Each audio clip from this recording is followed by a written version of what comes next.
মাৰ্ঘেৰিটা সমষ্টিটো মাৰ্ঘেৰিটা মানুহ সিদ্ধান্ত ল'ব আৰু মাৰ্ঘেৰিটা সমষ্টিৰ পৰা জোৰদাৰ এটা ভাস্কৰ শৰ্মাৰ লগত নিৰ্বাচনী তেওঁক হৰুৱাই নিৰ্বাচনৰ বৈতৰণিখন পাৰ কৰাই 2026 চনত শক্তিশালী কণ্ঠৰে বিধানসভাত মাত মতাটো প্ৰয়োজন বুলি ৰাইজে ইতিমধ্যে কথা কৈছে।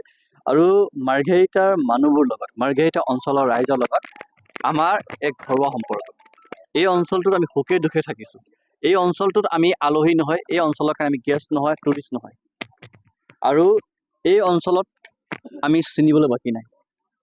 গতিকে কংগ্ৰেছে এৰে নে নেৰে এইটো কংগ্ৰেছৰ আভ্যন্তৰীণ বিষয়। মোৰ নেতাগৰাকীয়ে মোৰ পাৰ্টিৰ লিডাৰজনে ইতিমধ্যে স্পষ্ট ইংগিত আৰু আকাৰে আৰু আপোনালোকৰ সন্মুখতো কৈছে যে মাৰ্ঘেৰিটাত ৰাইজৰ দলে খেলিব আৰু সেইজনৰ নামটো ৰাহুল চেত্ৰী বুলি কৈছে।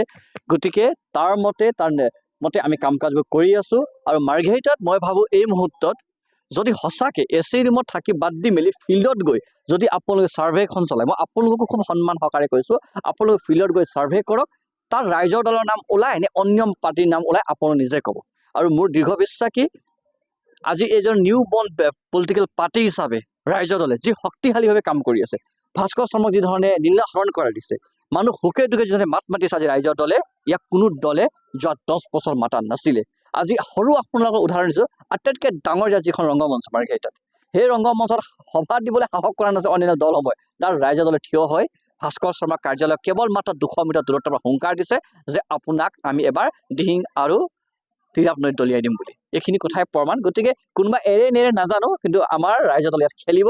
ইয়াত কোনো কিন্তু পৰন্তুৰ কথা নাই। আৰু আমি মাৰ্ঘেৰিটা জনতাক লৈ নিৰ্বাচন খেলিছোঁ, মাৰ্ঘেৰিটা জনতাক সপোনক লৈ খেলিছোঁ। এইবাৰ মাৰ্ঘেৰিটাই দেখিছে, মাৰ্ঘেৰিটাই শিকিছে, এইবাৰ মাৰ্ঘেৰিটা জিলিকিব। আৰু মাৰ্ঘেৰিটাত এইবাৰ সূৰ্যমুখী ফুলৰ ৰং, আমাৰ হালধীয়া ৰঙৰ পতাকাৰ তলত ৰাইজৰ দলৰ পতাকা এবাৰ বিধানসভাৰ ভিতৰত আপোনালোকে দেখিবলৈ পাব।